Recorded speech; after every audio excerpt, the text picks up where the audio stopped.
Well, what's going on, everybody? Welcome back, all three of my viewers that actually watch the Battlefield stuff. I know you guys have, if you do come to the channel at all, you've probably seen quite a bit of the Madden gameplay, and there'll be more of that, but I figured I'd upload the third Battlefield video so far, gameplay. So what I got is a little Rotterdam Squad Conquest. So Squad Conquest has kind of been the newer game mode over the last, I'd say, 3 or 4 weeks. That I don't even know if it's been 3 or 4 weeks, maybe 2 to 3 weeks, but you know, Rotterdam Array, a couple of the other maps that are kind of scaled down a little bit in terms of where you can go. There's only 3 points as opposed to the normal, 5 or 6 that you may find in Conquest, and smaller teams, right? You have 2 squads of 4, so 8 on 8 there.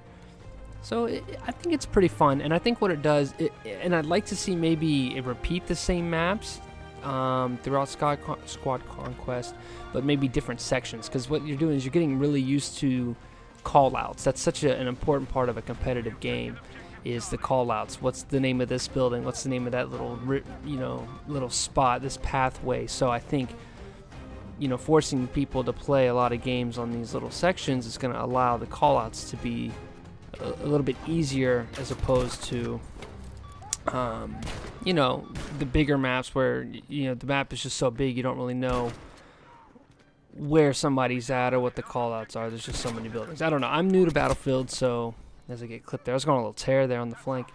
I'm new to Battlefield. I don't really know kind of what the idea is in regarding callouts and where people are going to be and aren't going to be.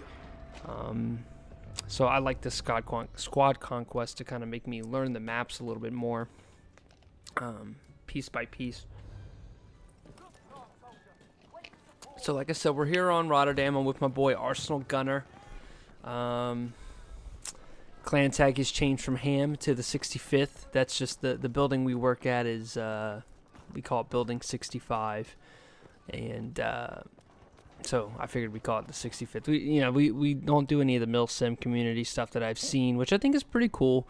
We had a discussion at work a little bit about that, about the MilSim community, but and whether people are taking the game too serious or not. But if you're playing a game, you enjoy it, and you're getting that competitive edge from it, then I think it's fun.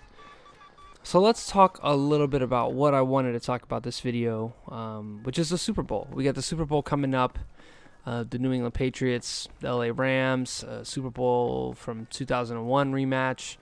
Let's talk a little bit about my predictions and go from there. So obviously the Patriots, I don't know if this is obvious anymore, but they should be the betting favorite. You got Tom Brady, the best quarterback to ever play football, and I'm not a Patriots fan. I'm not, a bandwagoner here. Like, legit, the best quarterback to ever play football, with one of the best coaches, if not the best coach to ever coach football. Again, back again here for another Super Bowl. Just years and years of dominance. This was a crazy kill. I think this was a double kill. Anyways, I wipe out C. So, you got Tom Brady there, and there's so many. What's important is the health of Gronk, the health of Julian Edelman. Hogan is a big part. The health of Sony Michel and James White. James White was crucial in that win against the Falcons a couple years ago, and just the playoffs in general. James White is an unstoppable running back. But what I am concerned about this year is the defensive side of the football. Now, they did some really impressive game planning against the Chiefs, in terms of how they stopped Tyreek Hill and Travis Kelce, forced the team to run through Damian Williams, who, even though he scored 3 times, it wasn't a lot of long drives. They weren't really able to run the ball with success, and that's something that the Patriots do extremely well. You'll see they'll focus to take you out of, take your best player out of the game and force you to win with somebody else. Now, I would say an example where that went south. You look at the Steelers game this year. They go in there with the focus to take Antonio Brown out of the game.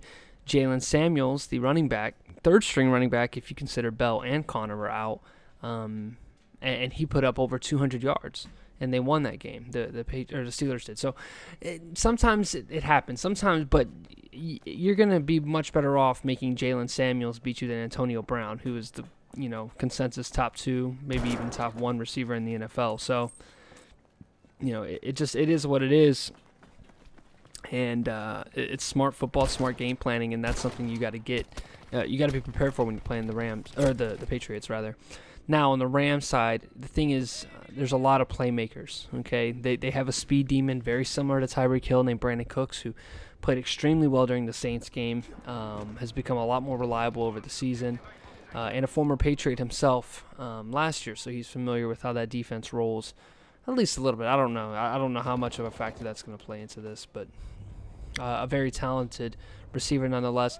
You got Robert Woods, who's just been a phenomenal receiver throughout the last couple seasons as the McVay-led Rams have just kind of exploded onto the scene now. They are missing a guy named Cooper Kupp, who I think is the key in games like this, a guy you can truly rely on to catch everything that comes his way.